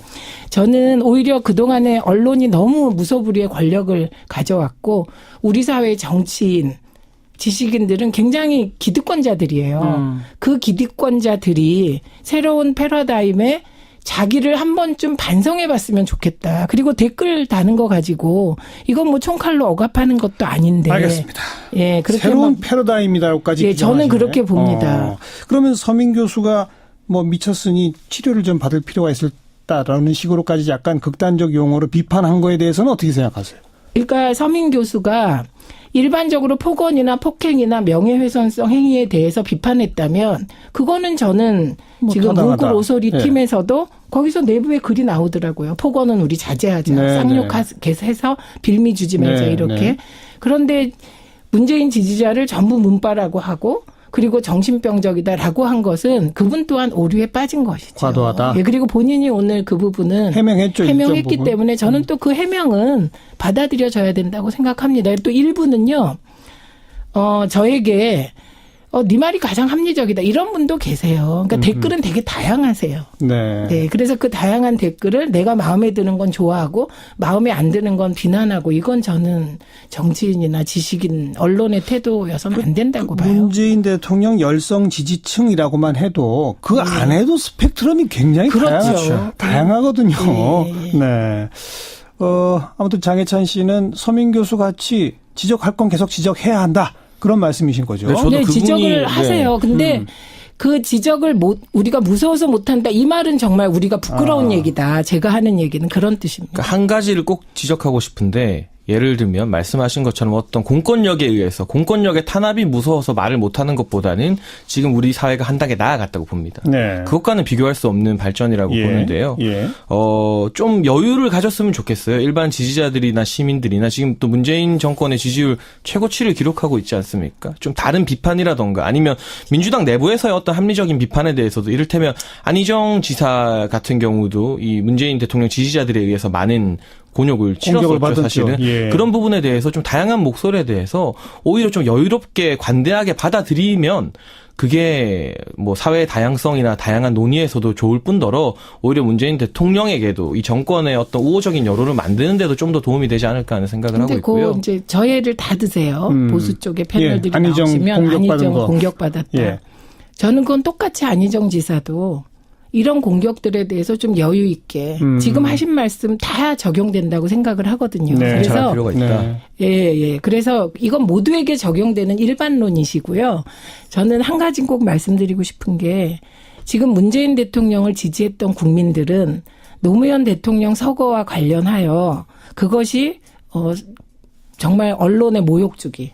이게 그 권부와 언론이 결합됐고 그게 이제 자료로서 증명되고 예, 있지 않습니까? 예.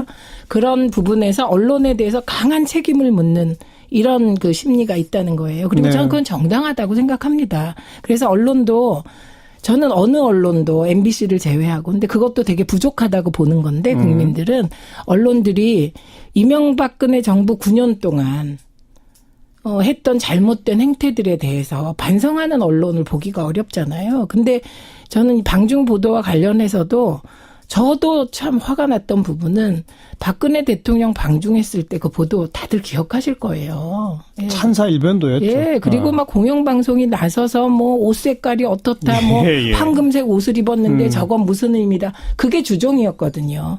그에 반해서 우리 문재인 대통령이 방중했을 때는 첫날부터 비판을 했어요. 있지도 않은 홀대론에 막 혼밥도 아닌데 그런 식으로 막 만들어서 비판 일색의 보도를 한 것은 저는 과거에도 못 봤어요. 적어도 하루 이틀은 알겠습니다. 안 그랬거든요. 그래서 예. 언론도 좀 자기 반성을 철저하게 할 필요가 있다. 이렇게 생각을 합니다. 네. 오늘 이 이른바 문바를 가지고 정치인에 대한 열성적 지지층들의 각종 다양한 행동들 가운데 일각에서 눈살 찌푸려진다, 문제 있다라고 지적하는 어떤 현상, 그 현상에 대해서 우리가 토론해 본 거거든요. 여기서는 두 분의 시각 차이가 제가 볼 때 뚜렷이 좀 나타난 것 같아요. 장해찬 씨는 지적할 건 지적해야 한다. 사실에 근거하지 않은 우르르 댓글 달기라든지 뭐 이런 부분들 이건 뭐 문제 있다라고 보시는 것 같고 최민희 전 의원께서는 이건 이제는 언론도 정보도 독점될 수 없는 새로운 시대의 새로운 패러다임이다. 우리가 조금 여유를 갖고 넓은 마음으로 보자. 여기에 또 적응할 필요가 있다. 이렇게 양분의 시각 차이가 나네요. 청취자 여러분은 어떤 생각이실지 네, 두 분의 토론을 지켜보시면서도 지금 많은 댓글들이 올라옵니다. 두 분 다 욕 먹고 있네요. 내가 보니까. 제가 조금 더 많이 먹을 것 같습니다. 오늘 여기까지 하겠습니다. 최민희 전 의원, 시사평론가 장혜찬 씨 수고하셨습니다. 감사합니다. 네. 사운드 오브 뉴스 시간입니다. 김민아 기자 어서 오세요. 안녕하세요. 오늘 들어볼 소리는요. 성탄절 연휴를 맞아서 해외여행을 가려고 했던 분들 낭패들을 많이 봤다는데요. 이 소리를 한번 들어보시죠. 성탄절 연휴를 맞아 인천공항을 통해서 해외로 떠나려던 분들은 그야말로 크리스마스 악몽을 겪어야 했습니다. 언제 갈지도 모르는데 계속 기다려야 되고. 아침 10시 비행기로 갈 예정인데 한 5시간, 6시간이 지금 지연되고 있어요. 일부 승객들은 자비로 숙소를 잡거나 공항에서 노숙하는 등 극심한 혼란이 빚어지기도 했습니다. 차가운 바닥에서 다 재워놓고서는 진짜 가는 거 맞냐고 그러니까 계속 이렇게 따지시면은 저희가 준비할 시간이 없지 않냐고 오히려 저희한테 화를 내고.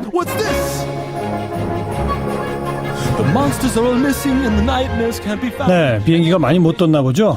인천국제공항공사에 따르면 오늘 오후 1시 기준으로 결항이 2편, 지연이 이제 280편 등의 항공기 282편이 운행에 차질을 빚었다라고 하는데요. 네. 23일, 24일 모두 한 560여 편 정도가 지연 결항이 됐기 때문에 성탄 연휴 사흘간 다 합치면 운항 차질을 빚은 항공기 편수 거의 1,400여 편에 달한다는 것이죠. 예. 상당수 승객들이 공항에서 거의 노숙을 하다시피 해야 됐고 뭐 비행기에 오른 승객들도 수시간 동안 이 기다리는 그런 어려움을 겪었다는 것입니다. 왜 이렇게 된 겁니까? 결국 이제 안개 때문인데요. 항공기상청은 23일 오전 6시부터 인천공항에 저시성 경보를 발령했다가 해제하는 일을 어제 오전까지 반복을 했습니다. 안개가 짙었다. 그렇습니다. 이 저시성 경보라는 것은 가시거리 400m 미만일 때 내려지는데요. 짙은 안개 때문에 한때 가시거리가 50m까지 떨어졌다고 하는 것이거든요. 인천공항공사의 경우에 22일부터 총 540여 명의 특별근무 인원을 투입을 했고 24시간 비상근무에 돌입을 해서 개장 준비 중인 제2여객 터미널로 항공편을 분산하는 등의 노력을 했지만 돌발 상황에 제대로 대처하지 못했다. 이런 평가를 피하지 못한 상황입니다. 해외여행 보편화와 저비용 항공사 성장 등으로 지난해 해외여행을 떠난 국민이 사상 처음 2천만 명이 넘었다. 이런 보도도 나오는데요. 뭐 편의의 문제를 넘어서 좀 비상 매뉴얼도 재점검하고 항공사들하고 정보 공유를 확대하는 그런 기회로 좀 삼아야 될 것 같습니다. 네, 다음 뉴스는요. 국민의당 내 바른정당과의 통합을 반대하는 사람들이 모인 나쁜 투표 거부 운동본부가 전당원 투표 금지 가처분 신청을 법원에 제출했습니다. 이 사람들은 일부 당원들과 소속 의원들의 힘만으로는 안철수 대표의 일방적 폭주를 막을 길이 없어서 불가피한 선택을 하게 됐다. 이렇게 얘기를 하고 있는데요.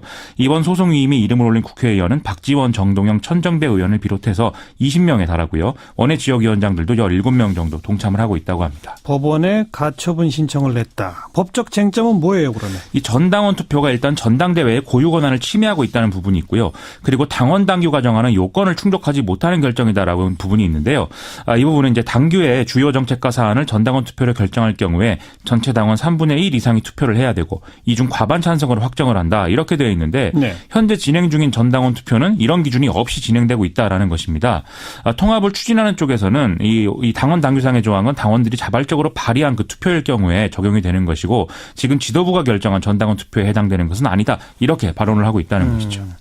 법원이 어떤 판단을 할지 봐야 되겠는데 만약 가처분 신청이 받아들이지 않으면 그럴 때는 어떻게 한다는 거예요? 그럴 경우 전당대회를 통해서 합당 추진을 저지하겠다 이렇게 얘기를 하고 있는데 지금 뭐 이 통합파들, 통합 반대파들 공히 인정하는 사실이 실제 전당대회가 진행될 경우에 의결을 하게 되면 다수파는 통합 찬성일 것이다. 이 얘기를 많이 하거든요. 근데 그런데도 저지하겠다라고 하니까 여기서 물리적 충돌이 일어나는 거 아니냐라는 얘기도 일부에서 나오고 있는 모양입니다.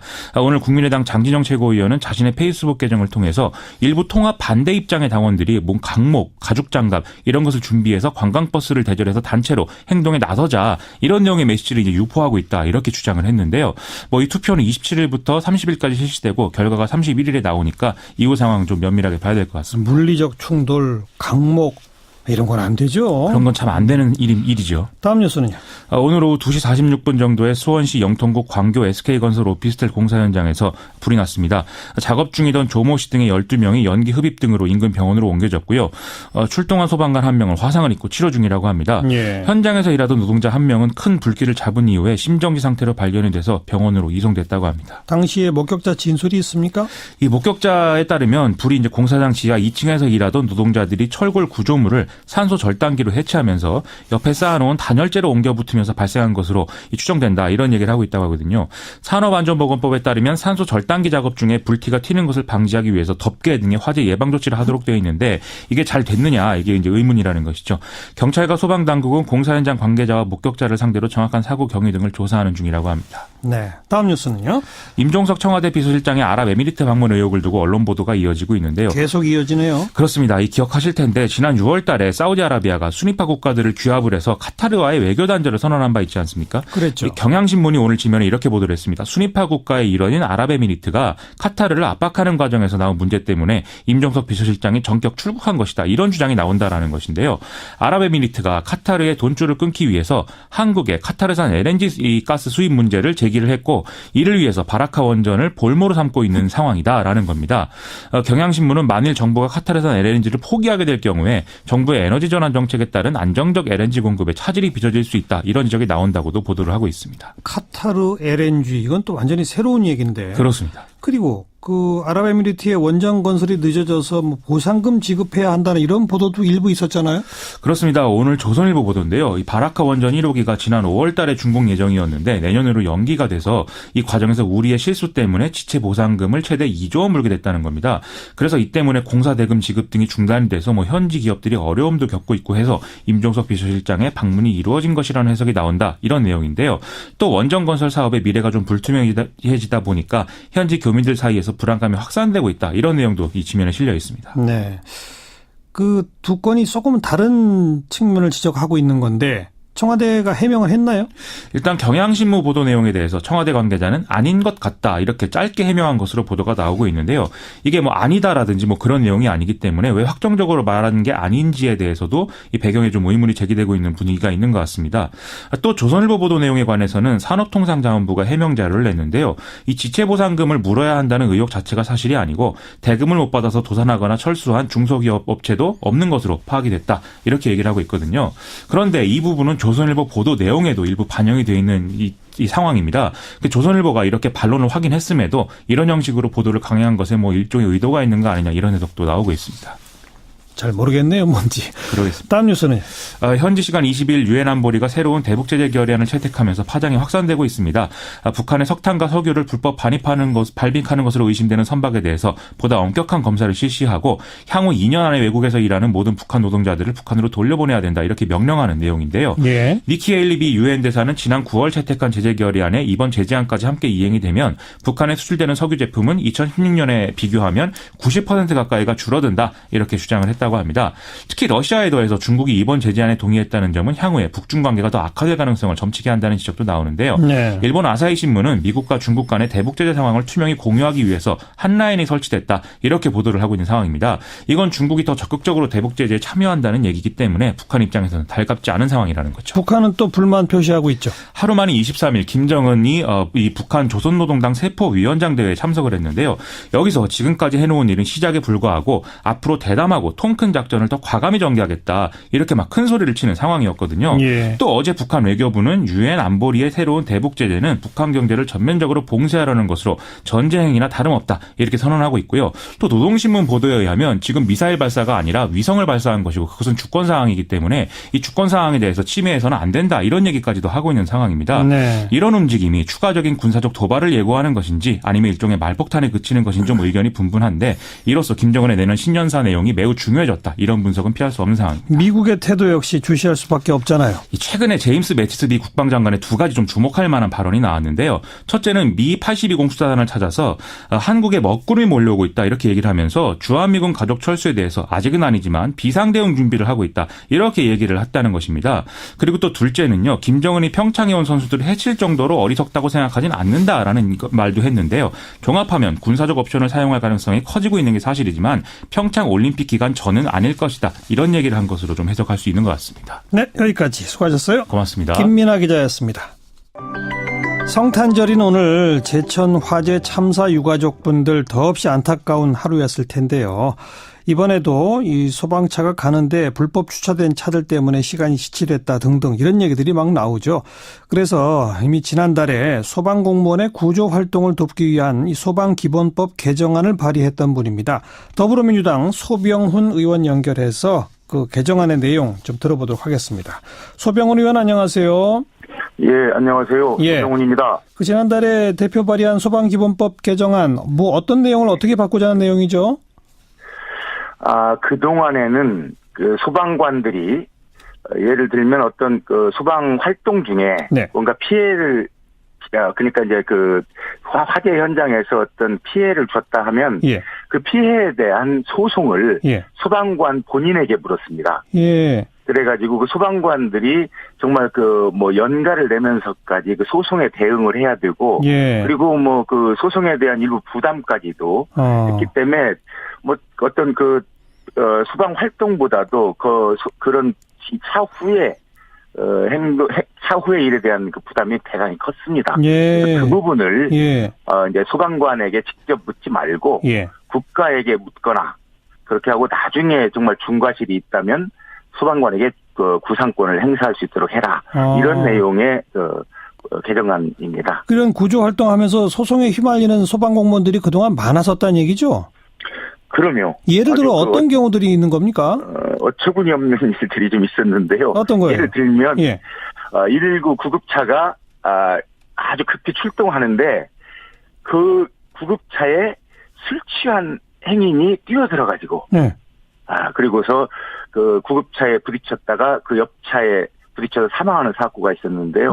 그것을 소방관 운전자에게 어떤 과실을 묻는 그런 경우가 있었고, 그다음에 뭐 과거에 그 태안 쪽이었나요? 이쪽에 그 해상 사고에서는 소방관이 늦게 출동했다는 이유로, 사실 늦게 출동 이걸 고리 가리기 어려운데 늦게 출동했다는 이유로 그 손해배상을 청구해서 거의 1억 원짜리 손해배상을 청구하기도 하건 그런 일들이 꽤 많습니다. 지난 한 6년 동안 거의 뭐 30억 가까운 그 손해배상 청구를 한 일이 있었죠. 네.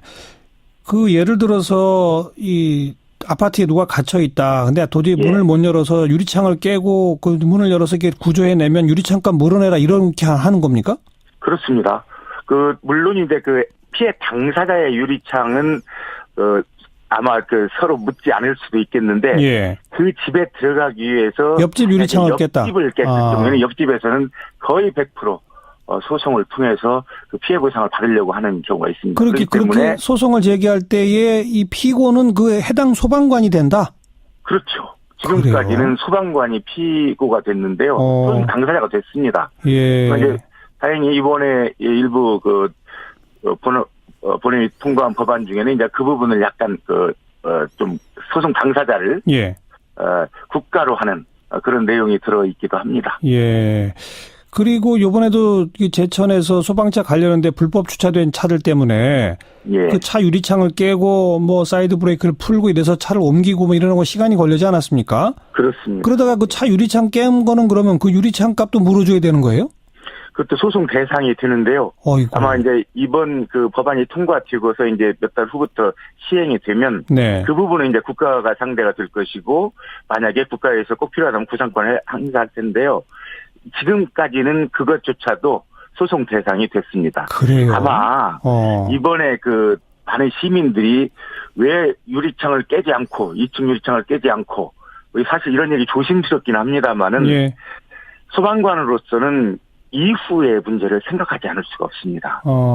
예, 그런 굉장히 조심스러운 것이 있기 때문에 예. 적어도 그런 응급 상황에서 발생할 수 있는, 그러니까 응급 상황을 처리하기 위해서 예. 발생할 수 있는 소방관의 행위에 대해서는 예. 모든 게 면책이 돼야 하지 않나 하는 생각을 하고 있습니다. 그러니까요. 제가 어디선가 옛날 그 해외 사례인데 이 예. 소방차가 응급 출동을 해야 되는데 자동차가 가로막고 있을 때는 불도저까지 동원해서 불도저가 그냥 그 차를 다 밀어버리고 그 소방차가 간다. 예. 그래도 소방당국한테는 아무 책임이 없다. 이런 외국의 사례들이 있었거든요. 있습니다. 이번에 예. 우리 지금 국회에도 그와 유사한 법률이 개정안이 지금 8개, 9개 정도가 계류 중입니다. 예. 그렇지만 그게 아직 상임위에서조차 법안 심의가 되지 않고 있어가지고 예. 그런 부분이 참 안타까운 부분입니다. 우리 법도 지금 그걸 그런 식으로 좀 한번 바꿔보자는 예. 그런 의원들의 개정안들이 여러 개 올라와 있습니다. 그러니까 소병헌 의원의 안과 또 다른 분들의 안들이 대체로 일맥상통하는 것은 응급 상황에서 소방관들이 행동을 하다가 이런저런 피해를 주었다 하더라도 그것이 예를 들어서 불법 주차에 대한 피해 이런 것들은 아무런 책임을 지지 않는다. 그렇습니다. 그래야 됩니다. 네.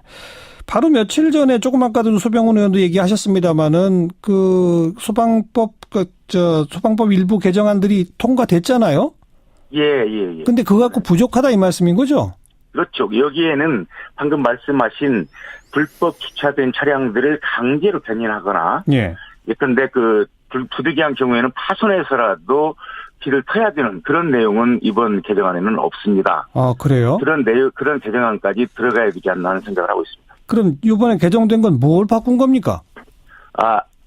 방금 말씀하신 대로 정말 소방관들이 가장 지금 크게 느끼는 소송 주체.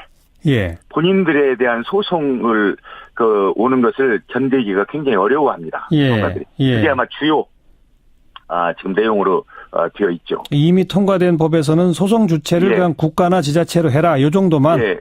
그리고 네. 그 소송 내용에 대한 예. 그리고 그것을 국가가 이제 소송 대행이 돼 주는데 소송 내용에 대한 판단. 네. 이것을 위원회를 만들어 가지고 그 위원회에서 피해 소송이 정당한지, 이런 중과 질이 있는지, 이런 부분을 판단할 수 있는 알겠습니다. 그런 심의위원회를 주기로 한 겁니다. 그러니까 일부 조금 좋아진 측면이 있으나 턱없이 부족하다. 그래서 그렇죠. 더 좀 소방관들이 활동할 수 있도록 면책 범위를 넓히는, 즉 불법 주차된 것 강제 견인하거나 파손해도 책임지지 않도록 하는 그런 법 개정안들이 많이 올라와 있다 이 말씀이잖아요. 예. 근데 올라와 있는데 그게 왜 통과 안 됩니까? 누가 반대합니까? 아마 많은 분들이 아실 텐데요. 요즘 국회가 임시국회 열어놓고도 그냥 지나갔다 그런 말씀 하시는데, 지난번에 국회의장께서도 이번에 국회에서 할 수 있는 일이 법안을 만드는 일인데, 법안 통과가 전혀 되지 않아서 이번 임시국회는 법안을 위한 임시국회입니다. 그래서 각 상임위에서 법안 소위를 열어가지고 밀려있는 법안들을 심의해서 올리라는 건데. 그러니까 그 부분이 전혀 안 되고 있습니다. 그러니까 그것만 풀리면 되는 거죠. 이런 그 소방관들의 면책 범위 넓히는 이런 거에 대해서는 지금 야당도 별로 반대 안 하는 거죠.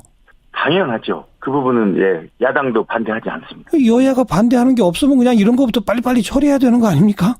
그래서 그런 얘기를 늘 하는데요. 뭐냐면 쟁점이 없는 무쟁점 법안. 쟁점이 없는 법안 먼저 하자. 아이고. 그런 일 하는데도. 알겠습니다. 그런데도 일단 법안 소위 여는 것. 알겠습니다. 어쨌든 빨리 좀 이런 건 만들어야 되겠습니다. 고맙습니다. 고맙습니다. 더불어민주당 소병헌 의원이었습니다. 시사자키 성탄절 순서 마무리 짓겠습니다. 내일 다시 뵙죠. 안녕히 계십시오. 날이 이른바 한일 양국 정부 간 합의 사항이랍시고 발표된 그날 아니겠습니까? 네. 그날 뭐 하고 있었어요? 저는 평화합의 집행부들이랑 제가 숙대를 다니는데 숙대 앞에 있는 카페에서 회의를 하고 있다가 이제 핸드폰을 통해서 그런 합의가 발표됐다라고 이제 보고 좀 깜짝 놀랐어요. 사실 그 전에 피해자분들을 만났다거나 뭐 이런 걸 할 거라고 미리 언지를 줬다거나 약간 그런 과정이 전혀 없었어서 그렇죠. 되게 갑작스럽게 좀 이야기를 언론을 통해서 듣게 됐고 네. 그래서 좀 바로 어떻게 대응할지에 대해서 이야기를 하기 시작을 했던 것 같아요. 네. 평화나비 집행부라고 그랬잖아요. 네네. 평화나비가 뭐죠? 일본군 이 성노예제 문제 해결을 위해서 활동하는 대학생 프로젝트 동아리라고 생각하시면 될 것 같아요. 거기에 간부였어요? 네, 운영진 집행부였어요. 네네. 그 당시는 대표였어요. 대표를 맡고 있었고 언제부터 여기에 시작한 거예요? 저는 14년도부터 2014년. 시작을 해서 계속 활동을 하고 있습니다. 어떤 계기로 여기에 참여하게 됐습니까? 제가 처음으로 할머님들이 매주 수요일마다 일본 집회. 대사관 앞에서 하는 수요시에 갔는데 비가 되게 많이 오는 날 가게 됐어요. 그런데 사람들은 많이 없고 할머님이 앞에서 발언을 하시는데 제가 너무 늦게 알게 됐다라는 네. 죄송한 마음이 많이 들더라고요. 그래서 그때 이후로 활동을 바로 시작한 건 아닌데 좀 마음에 계속 담아두고 있다가 좀 14년도부터 기회가 돼서 좀 적극적으로 활동을 하게 참여했고, 됐어요. 대표까지 맡고. 네네.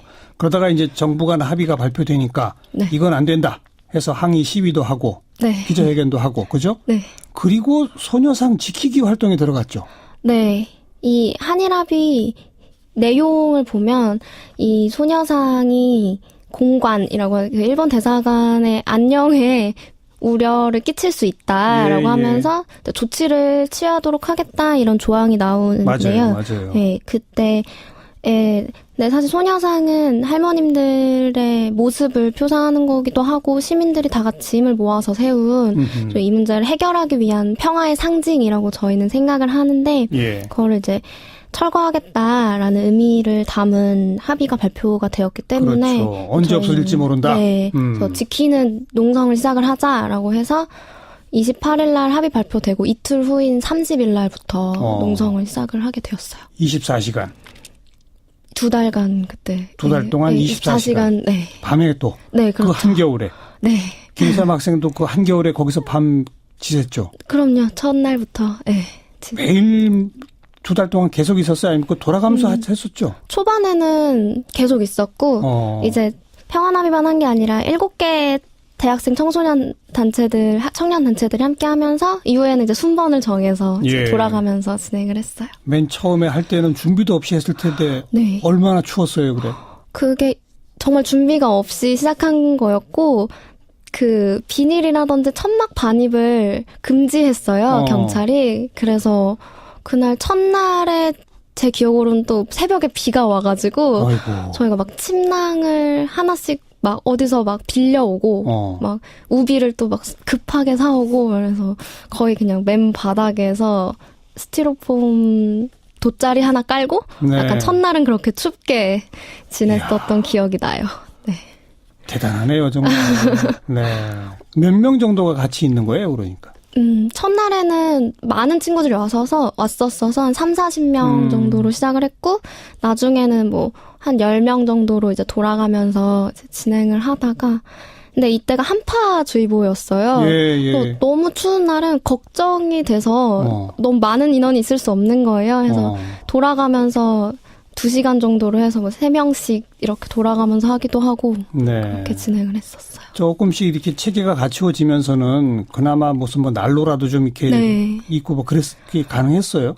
나중에는 천막은 계속 안 됐었는데 시민분들이 뭐 그 온열기 같은 것도 좀 가져다 주시고 막 전기도 이제 끌어다 쓸 수 있게 도와주시고 그 동네에서 네네 그래서 좀 그나마 나중에는 좀 따뜻하게 지낼 수 있었는데 그래도 이제 바람막이 되는 게 하나도 없으니까 한 핫팩을 온몸에 10개쯤을 이제 붙여야 이제 밤을 새울 수 있는 그랬던. 천막을 정말 끝까지 못 치게 했어요? 그 당시에는 절대 못 치겠어요. 이게 장기화될 걸 우려해서 그랬던 것 같아요. 그래서 비 올 때만. 여러분 안녕하십니까? 정관용입니다. 예수님이 오신 성탄절 저녁입니다만 세상은 여전히 어수선하군요. 제천 화재 참사를 놓고 벌어지는 정치권의 논란, 오늘 뉴스 사이다 시간에 전해드리겠고요. 키사즈키 연말 특집 2017년의 사람들, 오늘은 그 네 번째 시간으로 소녀상 지킴이 활동 등으로 올 한 해 지금 여러 건의 재판을 받고 있는 김샘 학생을 만나보겠습니다. 7시 5분 시작되는 2부에서는요, 이슈 토크 준비합니다. 오늘은 논란이 많고 참 민감한 이슈죠. 이 문재인 대통령에 대해서 매우 적극적인 지지층들을 비하해서 부르는 명칭이죠. 이른바 문빠 논란 이야기를 해보겠습니다. 최민희 전 의원, 장해찬 시사평론가와 함께 하겠고요. 제천 화재 참사를 계기로 새롭게 소방안전 시스템을 개선하자는 목소리들이 많죠. 소방기본법 개정안을 발의한 더불어민주당 소병훈 의원의 이야기까지 들어보죠. 잠깐 광고 듣고 출발합니다. 키사자키 정관용입니다. 연말 특집 2017년의 사람들, 오늘 그 네 번째 시간인데요. 소녀상 지킴이로 알려진 김샘 학생, 그 2년 전 한일 위안부 협상 결과가 발표되면서 여기에 반대하는 시위, 또 기자회견 같은 걸 하고 또 소녀상을 지키는 그런 활동을 해온 학생입니다. 이런 활동들 때문에 모두 4가지 건으로 검찰에 지금 기소가 돼서 재판을 받고 있어요. 1심 끝났고 2심에서까지 유죄 판결을 받았습니다. 지금 3심을 준비 중이라고 하는데 김샘 학생 오늘 스튜디오에 직접 초대했습니다. 어서 오십시오. 안녕하세요. 네. 올 한 해는 재판 받느라고 제일 바빴죠? 네, 올해 초에 재판을 한 달에 4개씩 받게 되면서. 한 달에 4개? 일주일에 한 건씩? 평균? 거의 그 정도로, 받았었어요. 올해 초에. 예. 네. 근데 지금은 그렇게까지는 아니고. 지금은 그 4건이 병합이 돼서 한 번에 진행해서 재판받고 있어서. 네. 모두 4건이라고 그러는데, 시위한 거랑 기자회견 한 거랑 그런 것들이죠? 네. 뭐예요? 한국사교과서 국정화 반대 시위 하나랑, 이제 이 한일 합의 발표된 이후에 1대사관 있는 건물에 기습 시위 하나랑, 일본 대사관 건물 앞에서 시위한 거. 네. 그리고 이제 기자회견 2건, 이 농성장에서 했던 기자회견이랑 역사박물관 앞에서 했던 기자회견 이 2개가 해서 총 4건으로 이제 재판을 받고 있어요. 시위나 기자회견이 매일처럼 전국 곳곳에서 수없이 많이 벌어지는데. 그렇죠. 왜 김샘 학생은 하는 것마다 이렇게 기소가 됐어요? 제 생각에는 당시에 한일 합의가 발표되고 되게 반대 여론이 대학생들을 중심으로 되게 많이 커졌다고 저는 생각을 했거든요. 예. 소녀상 농성을 하면서. 그래서 좀 그것을 막기 위해서, 여론이 더 커지는 걸 막기 위해서 대학생들 행동에 좀 규제를 하기 위해서 계속 기소를 한 것이 아닌가라고 저는 생각을 하고 있어요. 그 집회 신고 이런 걸 안 했나요? 시위는 신고한 건 아니었고요. 기자회견은 신고할 항목은 없죠. 할 필요는 없었던 거고. 근데 기자회견 하는데 뭘 했다고 그래서 지금 기소가 된 거예요? 기자회견을 하는데 구호를 외쳤다고 이제 시위로 간주가 되어서 기소를 당한 거였고요. 기자회견 하다가 구호 외치면은 안 된다.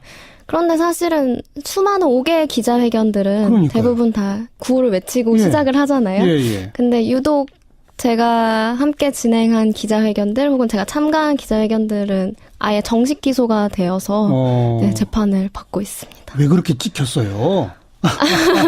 참나. 그래서 제가 보니까 1심에선가 검찰이 징역 1년 6개월을 구형한 적이 있었죠. 네. 그때 1년 6개월 구형됐다고 해서 저희 방송에 나왔던 적이 기억이 나는데, 맞죠? 네. 그런데 1심 선고가 어떻게 났죠? 1심 선고가 유죄 판결로 벌금 200만 원 이렇게 선고가 났고요. 2심에서는? 2심에서도 검찰이 똑같이 구형을 했어요. 징역 1년 6개월로 구형을 했고 그리고 선고는 이제 양쪽의 항소를 기각해서 똑같이 1심이랑 똑같은 결과로 벌금 200만 원. 벌금 200만 원. 선고. 2심 구형이 언제였어요? 2심 구형이요? 새 정부 들어선 후입니까? 네, 새 정부 들어선 후예요. 그래요? 네. 새 정부 들어선 후 새 정부의 검찰도 김샘 학생을 징역 1년 6개월에 처해달라라고 했다. 그렇죠. 네.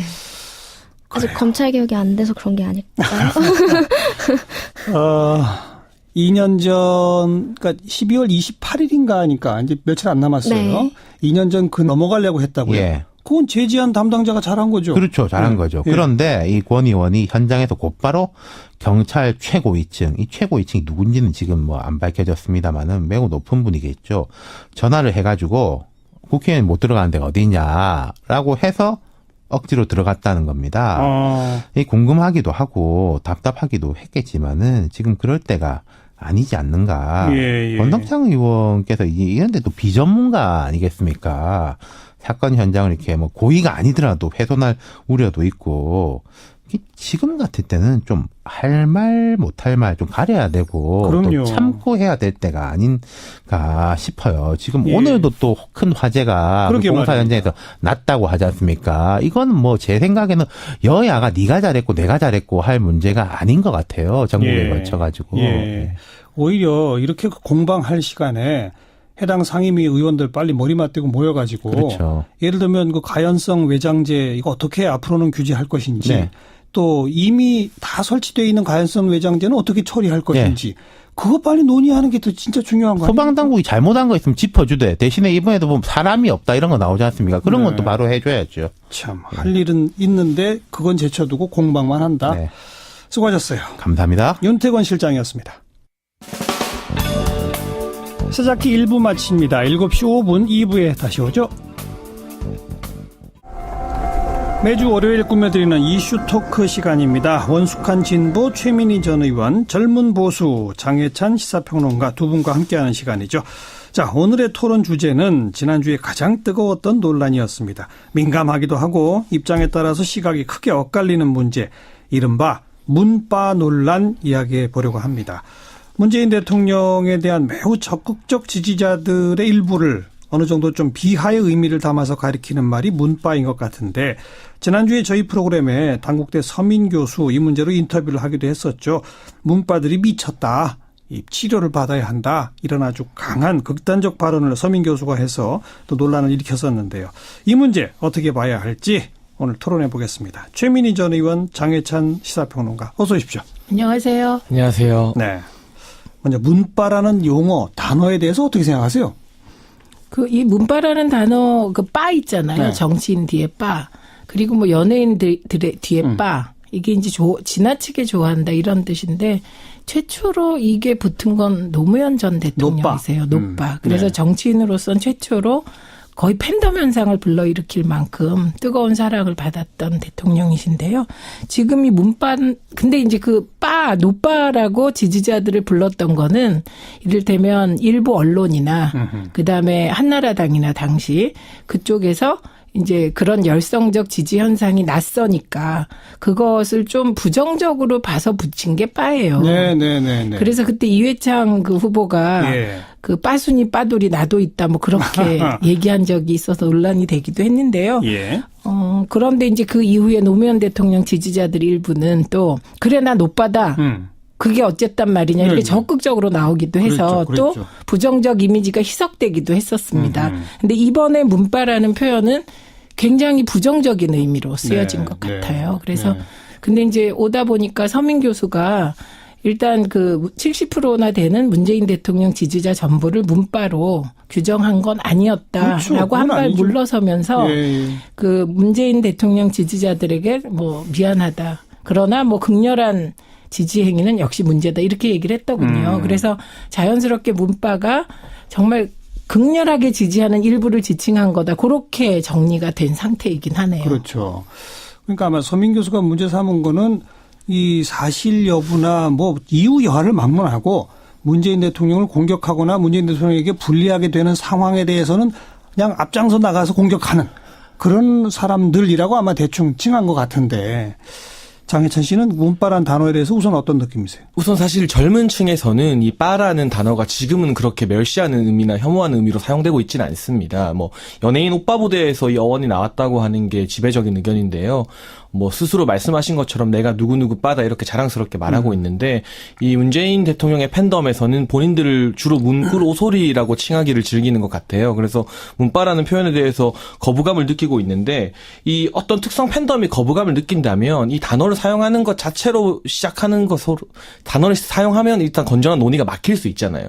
이 기분을 나빠하니까. 이 단어를 쓰면서부터 바로. 굳이 우리가 이 문빠라는 단어에 집착해서 이 단어를 너무 멸칭의 의미로 쓰는 게 이 건전한 논의에 방해가 된다면 뭐 오피니언 리더들이 쓰지 않는 것도 한 방향일 것 같아요. 비닐로 이제 칠 수 있게 비닐 하고. 천정만? 네, 천정만 하고. 거기서 이제 물이 또 새거든요. 그러면 이제 막 빼고, 물 빼고 약간 이렇게 하고. 눈 올 때만 이제 딱 치게 하고 약간 그랬었죠.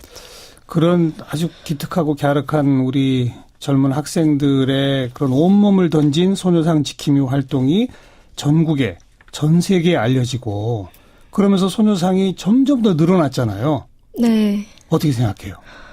저는 되게 주목하고 싶은 부분은 청소년들이 학교에 작은 소녀상을 세우기 시작을 했어요. 맞아요. 네. 네, 그런 부분들이 어쨌든 학생들 고등학생들도 네. 저희 프로에 나왔었습니다. 그렇구나. 예. 그래서 그냥 교과서에서 배운 내용들이 아니라 청소년들이 직접 문제를 알아보고 같이 모금을 해서 소녀상을 세우는 것들이 정말 이 문제가 일상적으로 국민들, 시민들 마음속으로 들어가고 있구나 이런 생각이 좀 많이 들었던 것 같아요. 네. 그렇게 전국적으로 전 세계로 또 청소년들 층에까지 할머니들의 희생 그리고 소녀상의 소중함 이걸 알리는 데에 어떤 의미에서는 가장 앞장선 분이 김샘 학생인데 본인은 정작 한 달에 4번씩이나 재판받으러 다니고 그래야 되고 좀 억울하지 않아요? 아니 상장 받고 박수 받고 그래도 모자를 파네. 네, 그래도 이렇게 얘기를 해주시는 분들이 많이 계셔가지고 좀 응원도 받고 용기를 얻고 재판을 받고 있고요. 네. 근데 어쨌든 전 정권에서 좀 무리하게 기소한 내용들이 좀 새 정권 왔을 때는 좀 같이 해결을 됐으면 좋겠는데 아직 말이에요. 그렇지는 않아서 예. 네, 기다리고 있습니다. 이제 대법원에 상고한 거죠? 네. 지금 재판은 많이들 도와주죠? 네네. 많이들 도와주셔서 특히 민주사회를 위한 변호사 모임에서 이제 변호사님들이 재판에 맡아서 도와주고 계셔서. 그렇죠. 네. 벌금 200만 원 사실 뭐 우리 국민 성금 모으면 뭐 금방 해결을 할 수 있지만 그게 중요한 게 아니고 네. 우리는 이걸로 유죄를 받을 수 없다 그런 거 아니겠습니까? 네. 그런 그렇죠. 의미로 계속 싸우고 있어요. 네. 이제 내일 모레면 우리 외교부가 만들어 놓은 위안부 합의 태스크포스 조사 결과 보고서가 발표가 된답니다. 그리고 그런 결과 보고서가 나오면 그걸 바탕으로 해서 지금 살아계신 생존해 계신 할머니분들 한 분 한 분한테 찾아가서 의견을 들어가지고 이 양국 정부 간의 그 합의 이거 어떻게 할까요? 해서 정부 방침을 정하겠다고 지금 그러고 있는데 김수영 학생은 어떻게 해야 한다고 보세요? 한일 합의에 대해서요? 네. 저는 빨리 이 정부가 이 한일 합의 무효화를 주장을 하고 결단을 내려야 하지 않을까라고 생각을 하고 있어요. 네. 네. 그런데 무효화 선언을 안 하고 있다고 봐요? 못 하고 있다고 봐요? 어떻게 생각하세요?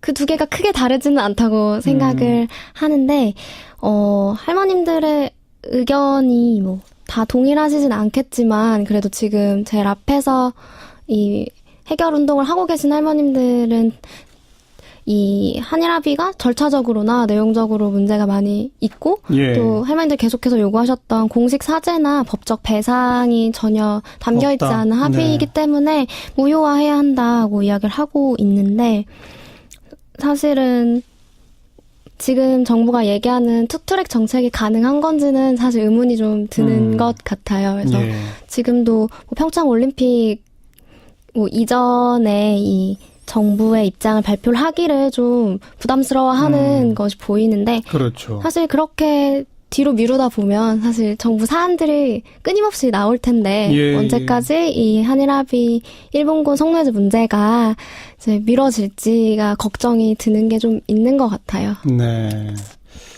좌고우면하지 말고 원칙대로 선언해라 이런 말씀이신 거죠? 사실 시간이 많지 않다고 느끼는 게 네. 이번에 또 송신도 할머니께서 돌아가셨잖아요. 그러니까 이제 서로 두 분밖에 안 계세요. 네. 그리고 다 고령의 나이시고 예. 90이 된 나이 때신데 예. 시간이 많이 없어서 좀 절박한 것 같아요. 네. 그 지난번 우리 인터뷰했을 때 금년에 졸업 예정이라고 했던 것 같은데. 네. 졸업합니까 이제 곧? 올해는 못 하고요. 왜요? 왜?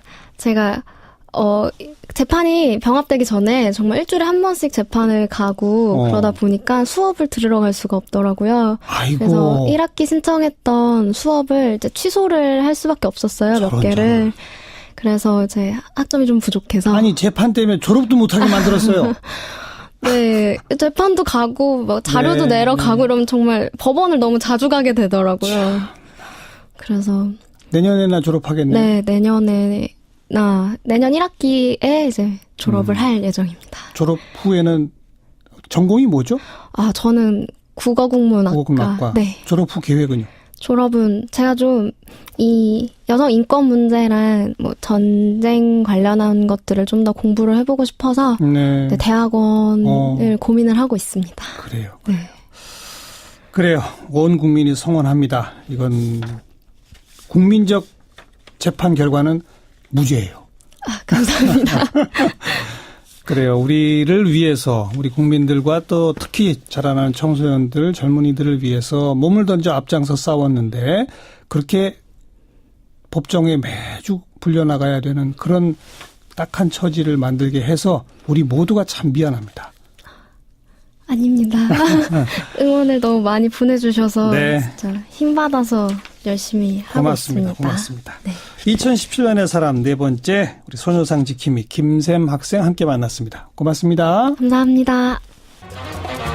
의제와 전략그룹 더모아의 윤태곤 실장 어서 오십시오. 네, 안녕하세요. 이 제천 화재 사망자도 워낙 많이 나오고 해서 그런지 정치권에서도 공방이 벌어지네요. 그렇죠. 지금 제천 화재 법적 책임이나 원인에 대해서는 조사가 더 필요하겠지만은 사실 얼개는 다 나와 있거든요. 사고 원인에 대해서. 그렇죠. 건물 그 스프링클러도 안 됐고 예. 인화성 높은 외장재, 뭐 필로티 구조 뭐 등등 막 그런 것들이잖아요. 그렇죠. 이게 진짜 문제는 이게 어렵고 복잡한 문제가 아니라는 게 딱 사고가 나자마자 몇 시간 만에 또 이렇구나라고 이제 다 보였다는 거 아니겠습니까? 그렇죠. 요 앞에 사고도 비슷했고요. 예. 그 앞에 사고도 비슷했고 그 전에 사고도 거의 똑같은 그 구조였거든요. 예. 그러니까 이제 화재가 날 때마다 거의 똑같은 원인이 나오고 있는데 이제 정치권에서는 공방이 또 벌어지는 거죠. 예. 그러니까 뭐 또 소방차 들어가는데 온통 주차들을 해놔가지고 소방차가 제대로 못 들어갔다. 이것도 새로운 뭐 게 시민 아니고. 의식이 뭐 문제다. 이것도 네. 또 새로운 이야기가 아니라 다 나왔던 이야기거든요. 그렇죠. 그러면 정치인들도 사실 별로 할 말이 없는 거잖아요. 그 사이에 그렇죠. 법을 제대로 바꾸지를 못했으니까. 네. 그러니까 대통령께서 이제 바로 현장을 방문했지 않습니까? 네. 근데 별 뾰족한 소리를 사실 할 게 없었죠. 못하죠. 네, 이게 뭐 문 대통령의 개인 책임이라기보다 이런 게 말 그대로 적폐인데 그렇다고 이게 뭐 박근혜 정권이 잘못해가지고 다 이렇게 됐다. 이럴 수도 없는 거거든요. 이건 뭐 우리 수십 년 역사의 어떤 참 잘못된 모습이죠. 네. 예. 근데 이게 청와대가 이제 문 대통령 방문에 대한 에피소드를 이제 23일 날 공개했는데 뭐 유가족 욕이라도 들어주는 게 대통령이 해야 할 일이라면서 대통령께서 울먹이셨다. 이러니까 야당은 울먹이는 게 대통령이 할 일이냐. 세월호 참사를 이용해서 정권을 잡은 세력들이 세월호보다 더 잘못 대응해 사상자를 키웠다. 이게 제가 야당이라고 했지만 자유한국당입니다. 예. 이렇게 이제 공격을 했죠. 청와대의 23일 그 공개한 에피소드를 좀 구체적으로 소개해 예, 봐주세요. 박수현 대변인이 페이스북에 글을 올렸는데 유가족의 욕이라도 들어드리는 게 대통령이 지금 해야 할 일이라고 말씀하셨다. 돌아오는 차 안에서 또 울먹이신다. 대통령의 숨소리에 울음이 묻어 있었다. 아니 문 대통령은 분명 울고 계셨다. 국민을 위해 울어주는 대통령. 국민의 욕이라도 들어야 한다는 대통령. 국민 한 분 한 분에게 엎드리는 대통령. 제가 생각할 때는요. 대통령 마음이 정말 안 좋으셨겠죠.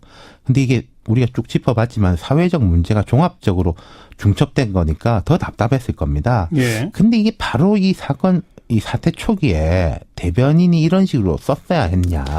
글쎄 저도 지금 쭉 전체 문장을 들어보니까 네. 좀 과하네요. 그렇죠. 가장 마음이 아픈 사람들은 유가족일 텐데. 근데 이 그러니까요. 과한 걸 더 키우는 게 또 문제인 거죠. 홍준표 대표는 여기 받아쳐가지고 세월호 참사를 이용해 정권을 잡은 세력들이 세월호보다 더 잘못 대응해 사상자를 키운 제천 참사를 어떻게 책임지고 수습하는지 지켜보겠다. 우리는 정치적으로 활용하지 않겠다.